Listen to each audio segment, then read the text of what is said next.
Italian Wine Podcast, a Wine2Wine Business Forum 2021 media partner, is proud to present a series of sessions highlighting the key themes and ideas from the two-day event held on October the 18th and 19th, 2021. This hybrid edition of the Business Forum was jam-packed with the most informed speakers, discussing some of the hottest topics in the wine industry today. For more information, please visit wine2wine.net and tune in every Thursday at 2 p.m. Central European Time for more episodes recorded during this latest edition of Wine2Wine Business Forum.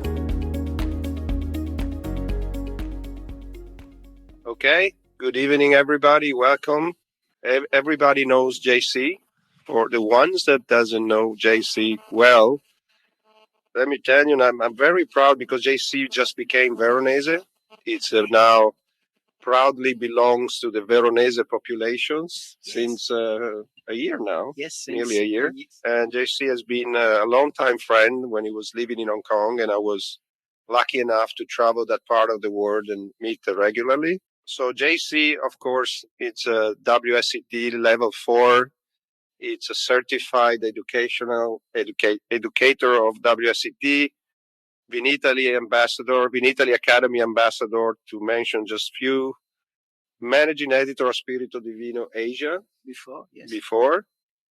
And I know this sounds a little bit trivial, but he's also representing the Ordine del Tartufo di Alba in Hong Kong, which is a big thing. Yes. And now in Verona. And JC consult with many consortiums. It has been a great ambassador of wines altogether, but especially Italian wines. So he is a very passionate person. I had, again, the fortune to work with him while I was president of the Consorzio della Valpolicella, when we did some events back in Hong Kong, and we always been working very proudly with him. So, JC, let me go right to the point. Yes. I'm frustrated because many Italian wineries are frustrated about the Chinese market. Yes. And with all due respect, we know that China is an extremely difficult market. It's very variable. There are, of course, cultural language gap for us. And we represent only, 6-7% market share? Yes. So it's about this. Between it's 6 and 7. Right. So he's uphill for us. And I understand that. But I'm very frustrated from the point that there are not enough Italian wineries believing in the Chinese market. Yes. There are not enough Italian wineries focusing on China. I know personally maybe 10, 12 brand ambassadors that are placed in China to work for Italian wineries and no more. While we know very well the French and even Americans or other countries have plenty. Yes.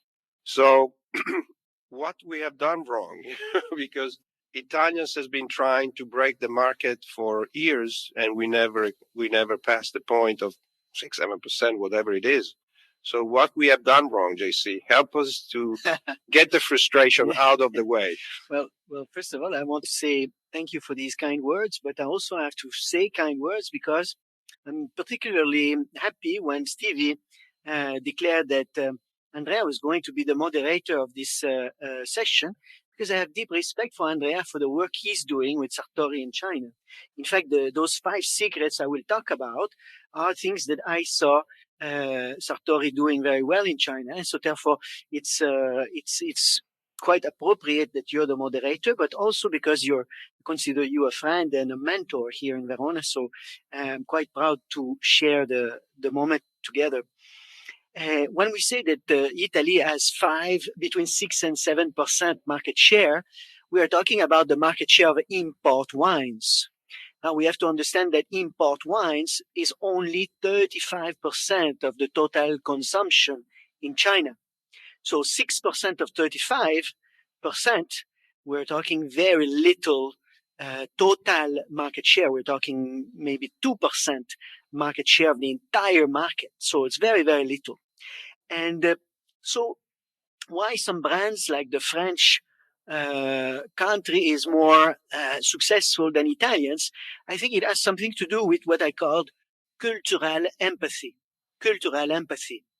The French are very, very strong when it comes to understanding protocol, understanding the cultural particularities of the countries they travel to and they sell to. And this is what I want to tell you, what I learned in China. So those 5 little secrets, I believe that the French understand them very well.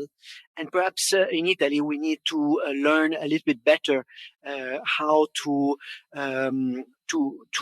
proceed in the market. Now, you can hear my French accent, but I'm actually from Montreal. I'm from Canada. I'm not French as such. And this is a very, very big difference. But even so... You don't speak French, you speak Québécois. Québécois. Voilà. Je suis Québécois. But what I want to say is that for me, in this photo you see me, I was 23 years old when I arrived to China, and I lived in China 27 years. And so does that make me Canadian anymore? And so this is a difficult question that I'm debating in my own self these days. But what we have to understand is that in 1993, when I arrived to China, things were very, very different than what they are today. And going there, like I was going to visit factories in China to source some products for my own business that I was beginning at that moment. And going to China was a totally different planet. It was not even a different country. It was a totally, totally different planet. It was really unbelievable. And so for me, my experience in China has been tremendously eye-opening. I discovered so many, many things, and this is what I want to share with you in this presentation. Before we start going into the details, we have to put things in perspective. Of course, we listen to the media, we watch the news, we see these beautiful photos of Shanghai. You have been to Shanghai many times. And it's a very, very impressive city, very modern, very, very impressive. But China is still today is a developing country. It is not a mature economy. China is a developing country. When we speak about developing country, maybe we think of the most unfortunate part of the world. We see very, very poor people. But actually, China is a developing country. What does that mean? It means that most of its institutions are still not mature. They're still not well organized. Most of its most sectors of the economy are not mature. So it means that human resources are also not mature. And it means that consumer behavior in China is not mature. We see on this picture the comparison between Italy and China on a per capita basis. In China today, per capita gross national index, the gross national income, is 10,000 euro. But in Italy, the gross national income is 34,000 euro. So we can see there's a huge difference in terms of development. And so this is very important to put things in perspective, because we cannot approach China as we would America, Canada, Northern Europe. And we have to understand that it's very much a developing country. The first key, the first insight, the first secret that I talk a lot about, and people think I'm a conspiracy theorist, but I am not actually, because the first key is weiwen. My accent is French, as you can hear. I can barely speak English. And so you can imagine that I really don't speak Chinese. And so the way I pronounce it is wrong. But anyway, weiwen. Weiwen means social stability. Social stability. Why am I talking about this?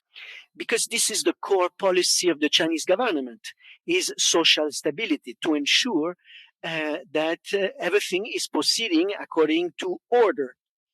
And is it because the Chinese government is authoritarian, a dictatorship? No. We have to remember that in China, there is a lot of people. This is a photo I took 1 year. This was the week before Chinese New Year. Chinese New Year happens every year in February, January, depending on the moon. And there's this massive movement of people. People travel to their hometown to celebrate the Chinese New Year with their parents, their family, and they return back to the south to work in factories. And this massive movement of people is very representative of something much more important. 1.4 billion people in China. This is huge. But what we have to think is, in 1993, when I arrived to China, 66% of the population, 66% of the population was living on $2 a day. $2 a day. So what does that mean? It means that this is the poverty level. This is basically people not having running water in their house. This is basically people not having enough income to feed themselves properly. So in 1993, when I arrived, 66% of the population lived on $2 a day. Today, 30 years later, only 0.5% of the population live on $2 a day. So this is a huge movement out of poverty. The government has succeeded a tremendous task of making their population richer, more wealthy, of course, but more comfortable with basic need. And this is very much related to the concept of food security. And this graph is very interesting. This is what we call the livestock production index. Why is it interesting, this graph? Because it tells us how self-sufficient a country is for their food. And what we could see is that actually China has surpassed Italy in terms of its self-sufficiency. And it means, because this graph, you can see that the numbers are above 100, it means that now China is a net exporter of food. So they started in 1993 at a very low level, and then they eventually were able to make themselves self-sufficient, which is very important. And why am I showing you this? And this has very important implication for the wine industry. Because as the middle class is growing in China, more and more of the middle class want to drink alcohol. And as you know very well, and you must know very well, that the alcohol of choice in China today is what we call Mao Tai. And Mao Tai is a grain spirit. So what do you do with grain? You make bread. Bread is a food staple in China. They also make spirit from rice. Rice is also a food staple in China. So therefore, the Chinese government is very worried that as the middle class grow, they will start drinking more spirit made from grain, and then the price of grain will go out of control. The supply of grain will be used for making spirit rather than making bread. And this is very dangerous for social stability. So therefore, the Chinese government for the last 20-25 years have spent a lot of effort to build a grape wine industry. This is why in China we hear the news today, the wine industry of China is growing. The wine industry of China is becoming more and stronger, better. But in reality, that's because they want to give confidence to the middle class to drink wine rather than drink grain spirit. And this is very important. That means it gives us big opportunities in China. Okay? But as the consumption of wine increases, the Chinese government wants to control that consumption. So in the future, they are most likely to continue limiting the amount of import of wine into China. So it means that selling wine into China will be much more difficult than it is today. And so this will increase the frustration of Andrea, because he will say to me, JC, you are discouraging Italians from going to China. No, I'm saying that if we want to go to China, we need to go in there with more sophisticated approach. We need to have a better strategy, and we need to understand how to do the things. Which brings me to my point number 2, which is ganbei. Ganbei is bottoms up, is dry the cup. So in China, I remember very well that People love to toast. Ganbei, dry the cup. Ganbei, dry the cup. I remember very well I was on the plane from London to Hong Kong in 1993 when I moved to Hong Kong. And I was reading a book on the etiquette in China, what to do and what not to do. And I remember a whole chapter was written on the consumption of alcohol. And the first paragraph was never drink alcohol alone. Never drink alcohol alone. In China, there is this culture of ganbei that is very important. So if you're going to drink something, you have to say cheer to somebody. Cheer, Andrea. Then we can drink. Cheer, we can drink. Cheer, we can drink. If we don't do this, we are seen to be very impolite. Not only impolite, but very rude to our host, to our guests. And so therefore the culture of ganbei is very, very important. But the culture of ganbei with spirit, with a tiny little cup like this. So imagine what happened when we serve them wine in a glass this big, and people say, dry the cup. And so they dry the cup, ganbei. Drink the whole glass of wine. And at the end of the evening, they are not very happy to drink this very tannic red wine, and one glass after another, after another. And this was the culture of wine at the beginning. So they don't really drink wine for the wine appreciation. Spirits is a way to socialize. Wine drinking should be a way to socialize. And so this is very, very important. That has tremendous implication. If we want to sell wine in China, we need to understand this culture of ganbei. We need to understand that alcohol consumption is a kind of to grease the wheel of relationship building, basically. But ganbei culture is also related to something very important, is that of the annual disposable income. In China today, in 1993, when I arrived, think of it, the disposable income is the income you have available to spend the things on the things you want, okay? Not the things you need. You need food, okay? But you don't need wine. You want wine. So therefore, the Chinese in 1993 had an annual income, disposable income of 190 euro per person per year. That's very little. What do you do with 190 euro? You buy some bubble gum, maybe a pack of potato chips. Okay, you don't need potato chips, you want them. So this is all you can do. But today, this average disposable income in China is 5,000 euro per person. 5,000 euro per person per year. So how can we expect Chinese people today to drink wine every day? It's not. For them, it's not a need, it's a want. And when we speak about a need versus a want is a luxury. So therefore, I really have been advocating for 5 years already in this forum at Wine2Wine that we need to approach China with a luxury marketing approach. What does that mean?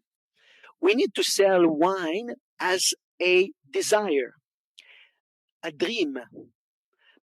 We need to sell wine as a product of prestige. We cannot sell wine as we would here in Italy, that we drink every day. Wine becomes a need. We put it on the table. We don't even think about it. But in China, no. For them, buying wine is like buying luxury. So we need to have a luxury marketing approach. And I think, Sartori, you're doing this very well. You are selling the lifestyle of wine, which is what we need to do in China. We need to sell a lifestyle, not wine. So let's sell less wine and more dreams, more desire, more lifestyle. And this is very, very important because the per capita income is still very, very low in China. The third concept, okay, so we have learned now until now about social stability. Now we understand that the Chinese government want to favor the grape wine industry, but they will control this grape wine industry because they want to make sure they control the industry. They don't let the imports dominate the market. It will never happen. We understand the culture of ganbei. Now we enter something much more sophisticated, that of ganxi. Ganxi, if you look at the word, guan means the gate. Si means the link. Guangxi is the link to the gate, the access to the gate. Okay? What does that mean is that you can get access via your network. If you have a good network, if you have a good Guangxi are the people in Hong Kong call this the bamboo network. It's all of the complex system of relationships that you have built over the years. It is this network that will help you to enter into different places where you need to sell your products, etc. So Guangxi is absolutely key. But Guangxi is a dynamic process. Guangxi is actually a reciprocal obligation. Many people in the West think that Guangxi is corruption. So when the Chinese government fought a crackdown on corruption, they think many in the West think that the Chinese government was cracking down on Guangxi. No, they were cracking down on real corruption. But Guangxi is still very, very much into the Chinese culture. And this means reciprocal obligation. So if I do something for you, you do something for me. This is very, very important. So if I give you a gift, you give me a gift back. If I introduce you to somebody, you introduce me to somebody back. So this is very, very important. And this process of reciprocal obligation is what we call social capital. Social capital is very important. So maybe I give a gift to you today, but maybe you introduce me to somebody tomorrow. And so therefore, this is the way it works. So the exchange of gifts and the exchange of favor is fundamental to the Chinese culture. And wine has a very, very important role to play in this context, because wine can be a fantastic gift. But wine can also be a fantastic way for me to signal to you that you are important to me, that you are important to my guangxi. And so therefore, we can see where this is going, and I will make my point a little bit more clear later. The fourth insight is that of xinyong. Xinyong means trustworthiness. How trustworthy you are to fulfill your obligations. So, yes, Andrea, I'm going to give you a gift. But do I trust that you will return me this favor? So before I give you a gift, I will think twice. Are you trustworthy? Okay? And of course, I know that you're trustworthy. I mentioned it earlier. This is just an example. But people, before they give each other gifts, actually, they will calculate. Are you trustworthy? If I bring you in my network, in my guangxi, are you going to honor my guangxi, my network, or are you going to dishonor my network? And this is very, very important.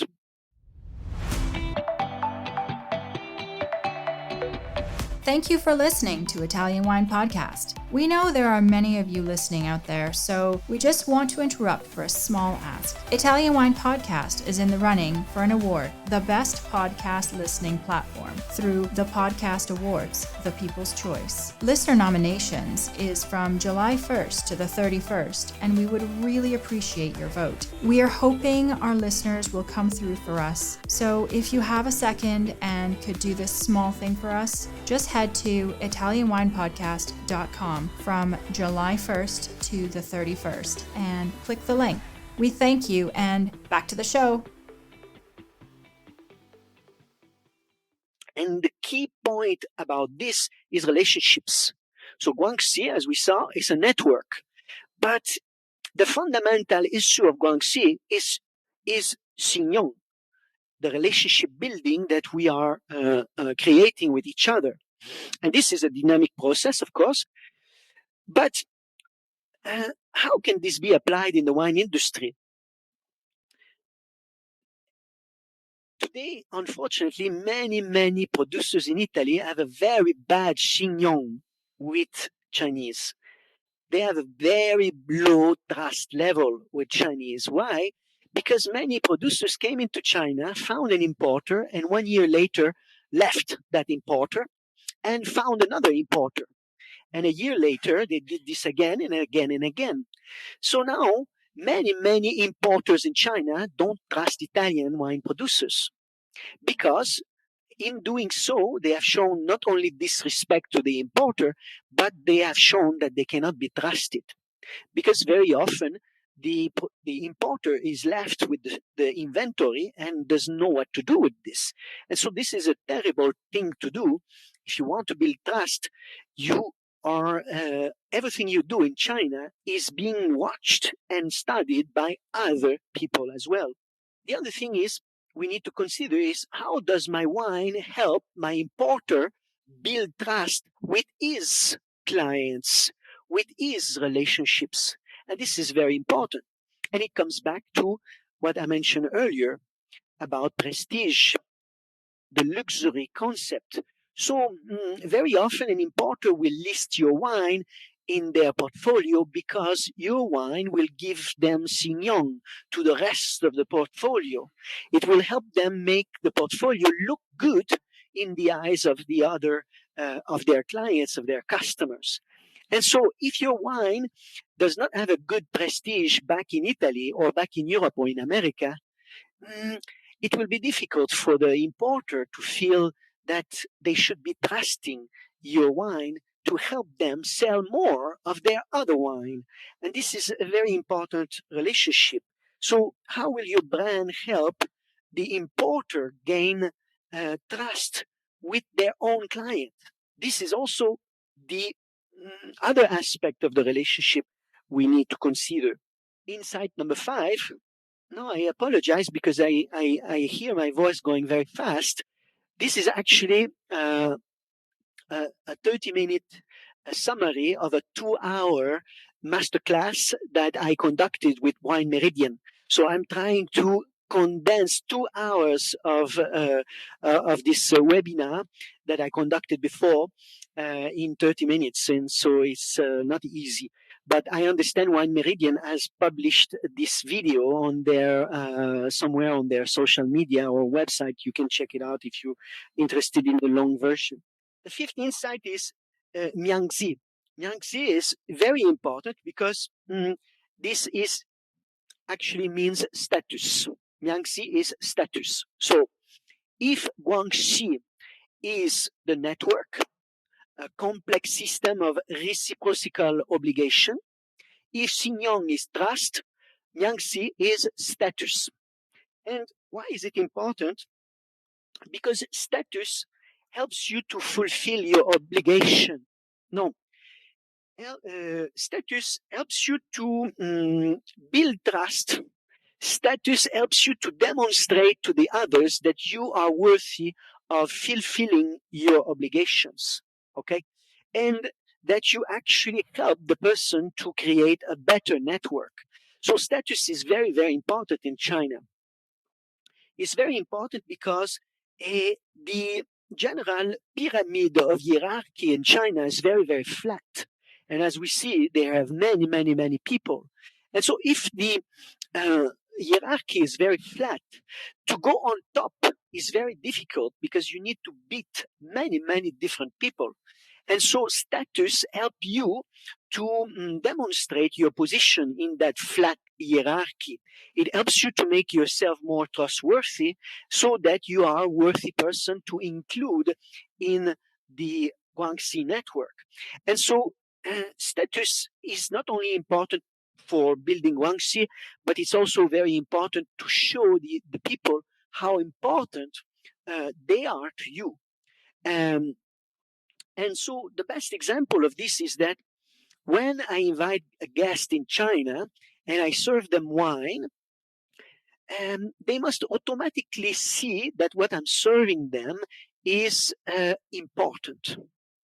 Not only because it helps me to establish that I'm an important person, perhaps more important than you are, because you cannot afford this wine, I can afford it. So now we are establishing the hierarchy in our relationship.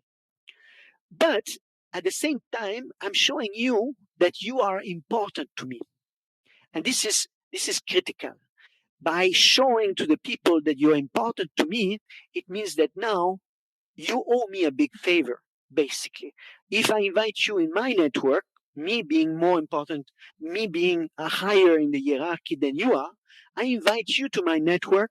Now you better deliver on your obligations. And this is very, very important. And what's the implication for wine? It means that if your wine is not prestigious, I will not serve it to my guests. It comes back to what I said to you before. The core strategy to be successful in China is that of luxury.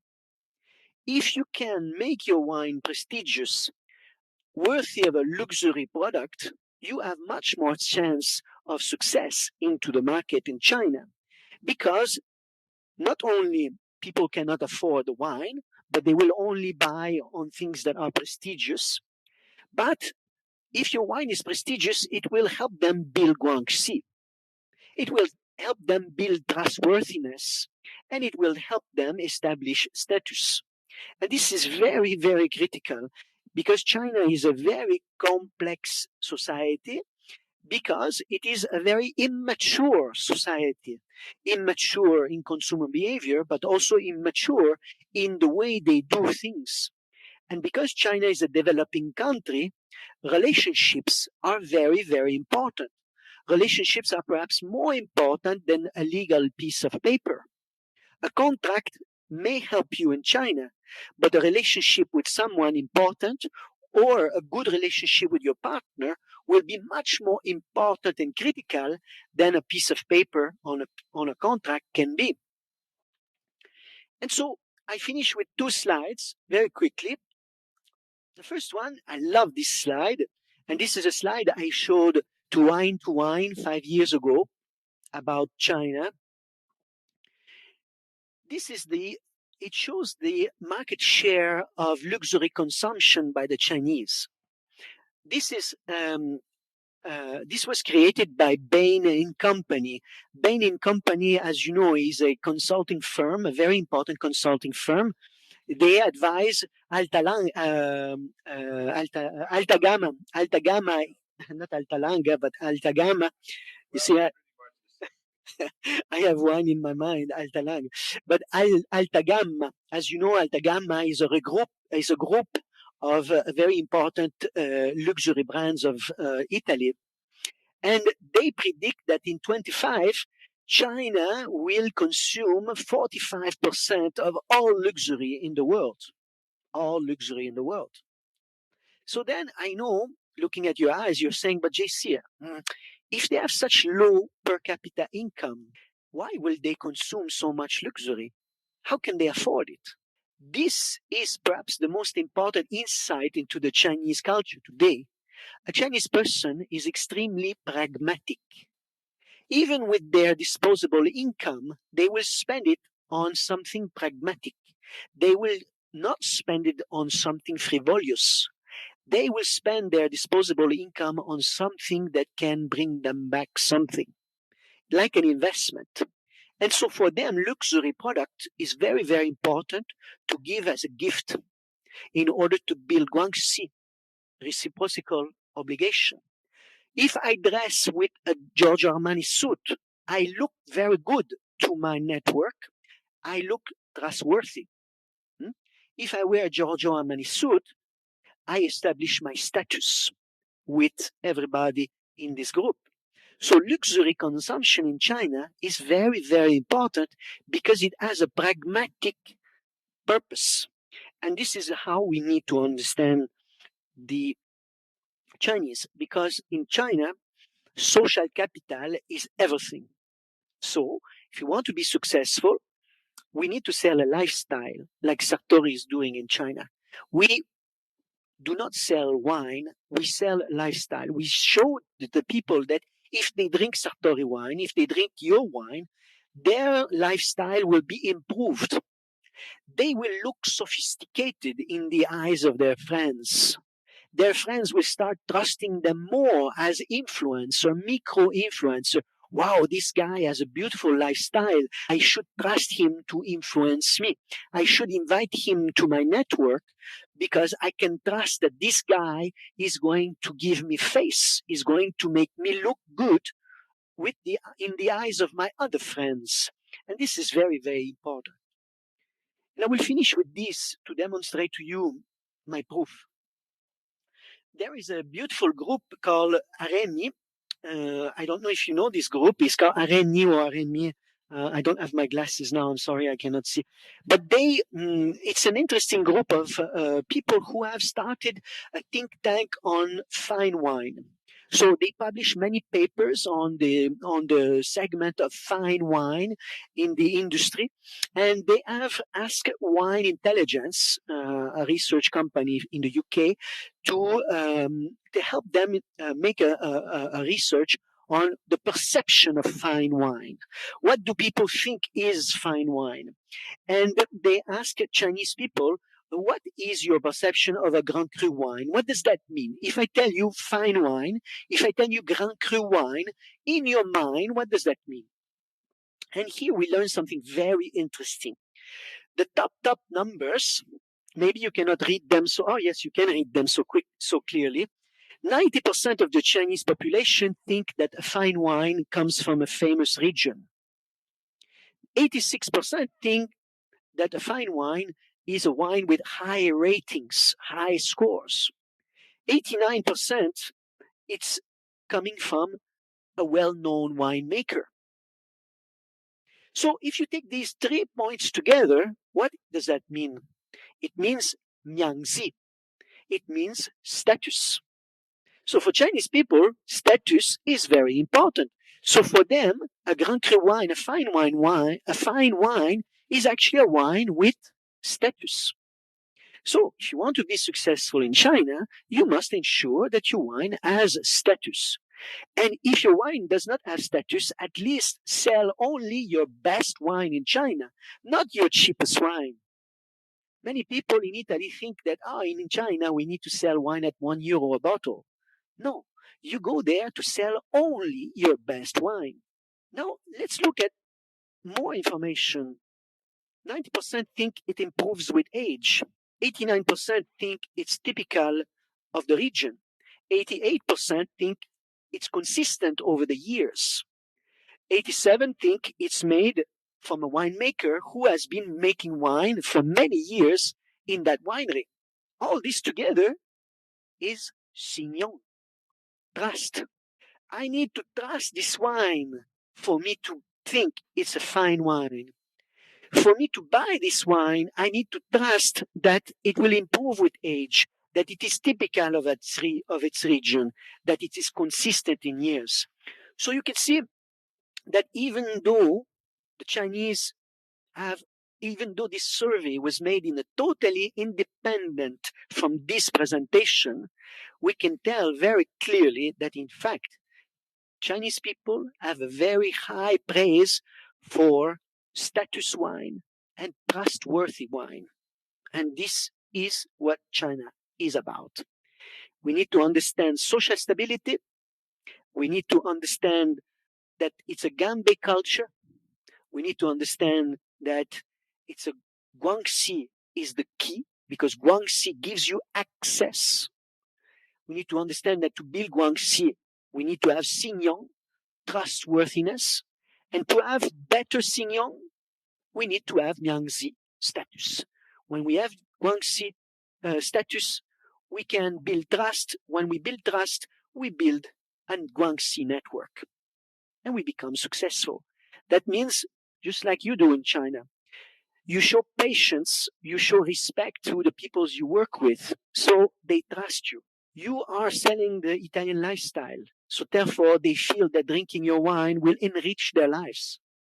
It helps them to look sophisticated in the eyes of their friends, and it helps them to the wheel of guanxi begins. And so this is my presentation in 30 minutes instead of 2 hours. I don't know if any of you have questions, or maybe Andrea, you have questions yourself to begin with. Well, I have a few comments, and thank you anyway. I wish we were that good, JC. We haven't sorted out China as we like to.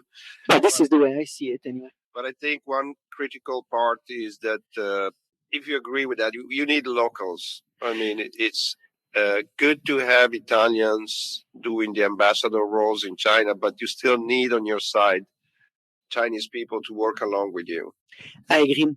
In fact, what I have seen myself in China, Italians are doing an excellent work, but the Italians who are the most effective in China are normally most likely married to a local lady.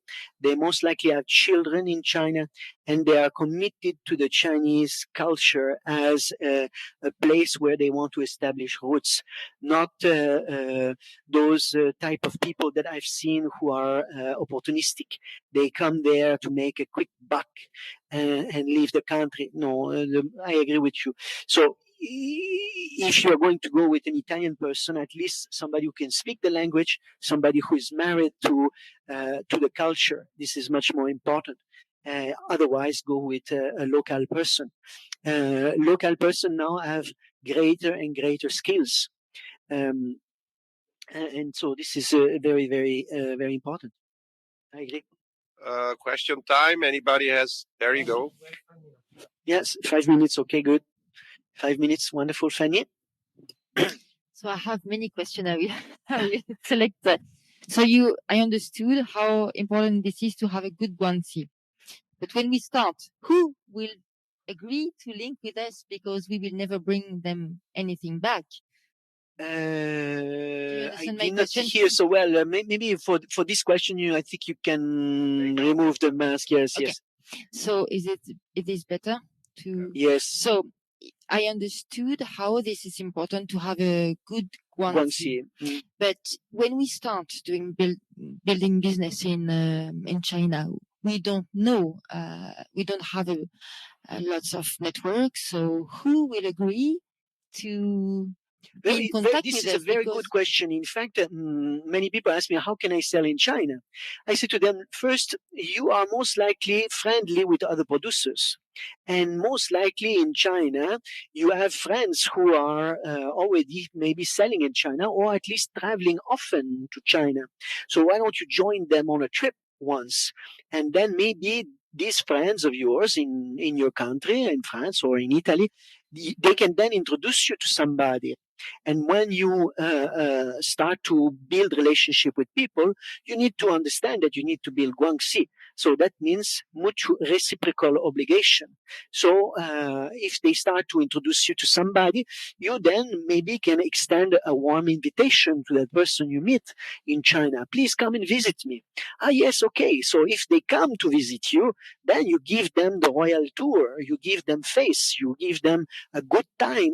And so now suddenly you build guanxi. And then after that, when you go back there, they invite you because they have to reciprocate, and they will invite you to a dinner with many other people. And then you make other friends, and then you do this kind of reciprocity. So we have to think of China as a step-by-step approach. This is very important. Thank you. You need a lot of time to build the market. Yes. The French actually got there after 30, 40 years of hard working. 30 years. Yeah, the French started to work along the Chinese market like in the 60s and 70s. And the French, as usual, they started with the right foot because the French started already with their more representative and expensive and rare wines versus Italians that, as usual, they invaded the market with cheap wine. That's right. Like a Euro bottle or something like that. Because the French approach has always been, like I say, more sensitive, more empathetic. So cultural empathy. They understand protocol much better. They understand the concept of ganxi, xinyong, and mianzi much more carefully than Italians. Let's take quickly another question. Yes? Yes, absolutely. In fact, today, this makes me laugh because, a lot of young people today, and we read the news, that natural wine is a very big trend in China. Oh, so we start thinking of the natural wine drinkers in China as we see them here in Europe. They are very passionate about wine. They are very knowledgeable. But in reality, natural wine in China is a trend. And so to look cool, they need to drink natural wine. And so if they look cool, they look good in their network. It helps them to enrich their status with their network. So this is all related to the same concept. So at the end of the day, as I mentioned, Chinese are very, very pragmatic people. So yes, there is a subculture of people who really love wine in China. There is no question about it, but it's so tiny. And the problem with these people, I will tell you frankly speaking, is that they love wine so much that today they drink your wine, but tomorrow they drink his wine, and the day after they drink my wine. There's a zero loyalty with these people, because at this moment in their wine career, in their wine lover career, they are too curious. They want to try everything. And so how can we build a market with this kind of situation? So the approach of Guangxi is the same. So today they love natural wine, these young people, but because it makes them look cool, and they look cool in the eyes of their peers. And they gain Guangxi and they gain xinyong as a result, and they build Guangxi as a result. And so young people are no different than older generation, for sure. And it shows, that curiosity shows in the market, because French, after dominating for decades the Chinese market, they lost a lot of market share versus the Australians. The Australians basically took half of the market of the French, because they had a more modern and trendy approach than the French, which was appealing a lot to the newer generations. Yes. So it's not a stable market by far. You know, you have to consider that. You're always moving around, always changing. So it's not a stable market at all. No.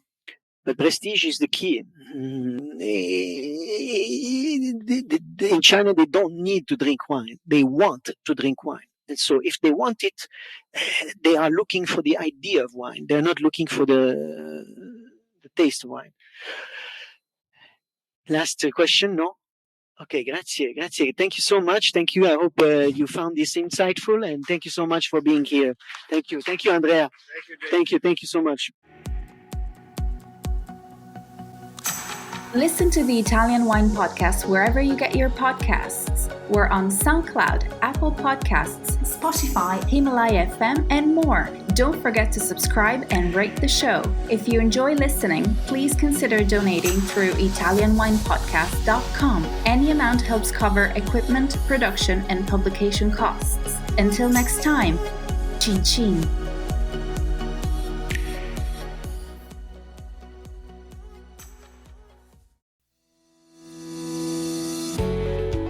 Guys, I'm Joy Livingston, and I am the producer of the Italian Wine Podcast. Thank you for listening. We are the only wine podcast that has been doing a daily show since the pandemic began. This is a labor of love, and we are committed to bringing you free content every day. Of course, this takes time and effort, not to mention the cost of equipment, production, and editing. We would be grateful for your donations, suggestions, requests, and ideas. For more information on how to get in touch, go to ItalianWinePodcast.com.